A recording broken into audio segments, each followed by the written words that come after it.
Today, we're going to discuss why you should think about adding a bond ladder to your portfolio if you're about to retire. I'm going to go over the problems that you may face and why a bond ladder may be an elegant solution to address those problems and keep you invested over periods of market volatility. You may have heard about how the sequence of returns can absolutely ruin your portfolio if you retire at the top of the market before a significant fall. And given where we are right now, this is incredibly timely. We will be briefly touching on why this is a problem and the ETFs that I use for clients that were designed to help in these types of situations. But first, if you're watching this, it means that you're close to retirement, and if you're anything like my clients, I know how hard you've been working your entire career to get to this moment. So congratulations on this milestone. Before jumping into this strategy, I want to describe the potential problems you're about to face, and if this sounds like you, stay tuned because I am going to help think through a few solutions with you. One of the first issues you're about to be faced with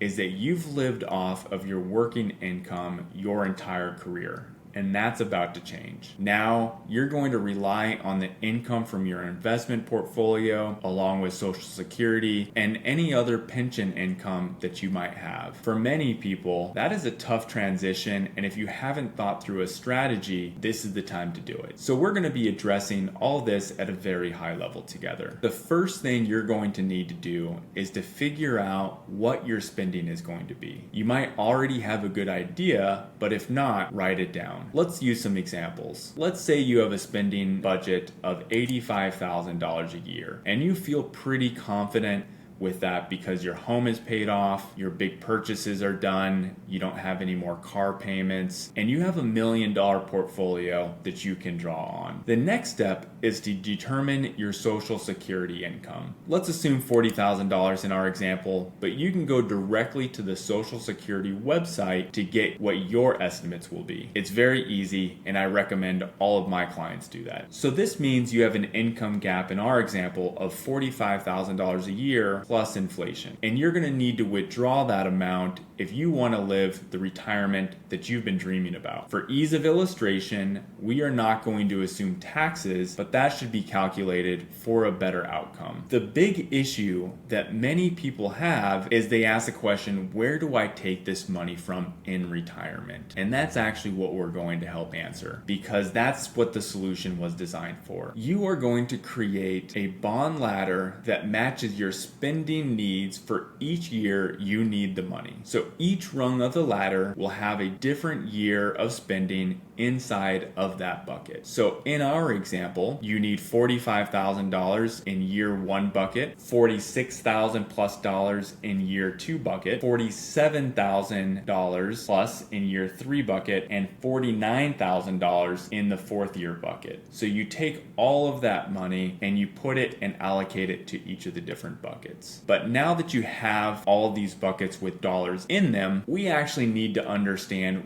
what you're going to invest in so that you can maximize your returns. And this is where the bond ladder comes in handy. So you have a number of different options when investing inside of your buckets. You can put your money in CDs, in treasury bonds, in corporate bonds, or municipal bonds if you are in a high tax bracket. You are going to match these expenses for each year you need them. So thankfully, money market yields are high, so you can keep this year's expenses in a relatively low risk asset and get paid throughout the year. So you can put that into 6-month CDs or just have it in money market account. Now that you have 2024 figured out, let's look to 2025. You can choose a CD for a 5% yield. Treasury bonds are around the same at 5%. Corporate bonds are actually yielding a little bit more at 5.6% yield to maturity, or you can even choose municipal bonds as well. In this example, we're going to just use the ETF for corporate bonds to fill in our different buckets. And you can do that with the ticker BSCP, which is through Invesco. And that will get you to the end of 2025. But but you still have a few more years in which you need to continue to think about the different buckets for your money. So for 2026, we're going to fill that bucket with BSCQ. That has a 5.44% yield to maturity. In 2027,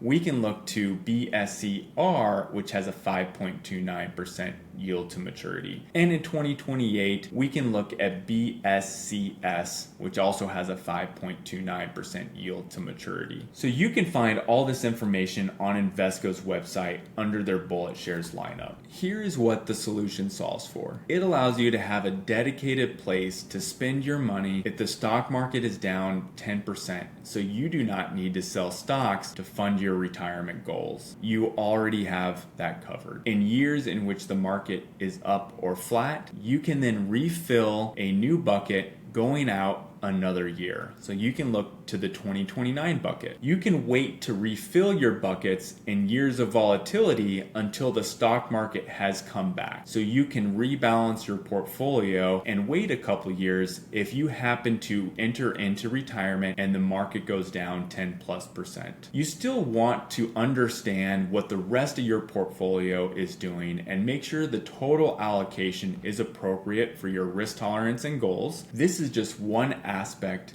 of everything you need to be thinking through. If you found this video useful, please like and subscribe so you're notified of my future videos that come out soon. And if you have any questions, drop a comment.